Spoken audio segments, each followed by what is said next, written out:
তো আমি একটি নতুন ভিডিও নিয়ে আসলাম। এখন আপনাদের সাথে শেয়ার করছি কিভাবে গলাটা জয়েন্ট করে।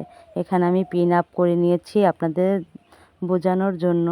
মানে পিন আপ করে নিলে বডিটা লড়াচড়া করে না, খুব সুন্দর করে সেলাইটা করা যায়। তাই পিন আপ করে নেবেন পুরো আপনারা সবাই যারা যারা কাজ শিখতে চান। পিন আপ করে নিলে একটুও লড়াচড়া করবেন। আমার গলাটা জয়েন্ট করা হয়ে গেছে। এখন আমি অপর গলাটা জয়েন্ট করব। একইভাবে আমি পিন আপ করে নিচ্ছি, একটু চিহ্ন করে নিলাম যাতে আমার গলাটা সোজা করে বসানো যায়।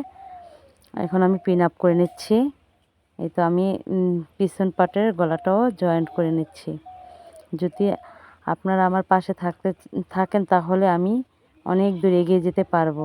ভালো লাগলে আমার পেজটাকে ফলো করে লাইক কমেন্ট শেয়ার করে দেবেন, আরও সুন্দর সুন্দর ভিডিও আপনাদের সামনে আনার জন্য। সবাই ভালো থাকবেন। ধন্যবাদ সবাইকে। পাশে রাখবেন, ছোট বলে কেউ অবহেলা করবেন না। এই তো আমার গলাটা হয়ে গেছে কাটিং। এখানে আমি কিছুটা কাট করে নিচ্ছি। কিছুটা কাট করে নিলে এখানে কুচির ভাঁজ পড়বে না আমার। এখন আমি পিছন পাটের গলাটা চাপ সেলাই দিয়ে নিচ্ছি। সবাই ভালো থাকবেন, পাশে থাকবেন, ছোট বোন হিসাবে পাশে রাখবেন। আমার গলাটা জয়েন্ট হয়ে গেছে। এখানে আমি কোনাটা উঠিয়ে নিচ্ছি।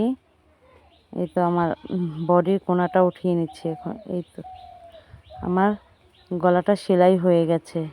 সবাই ভালো থাকবেন। ধন্যবাদ।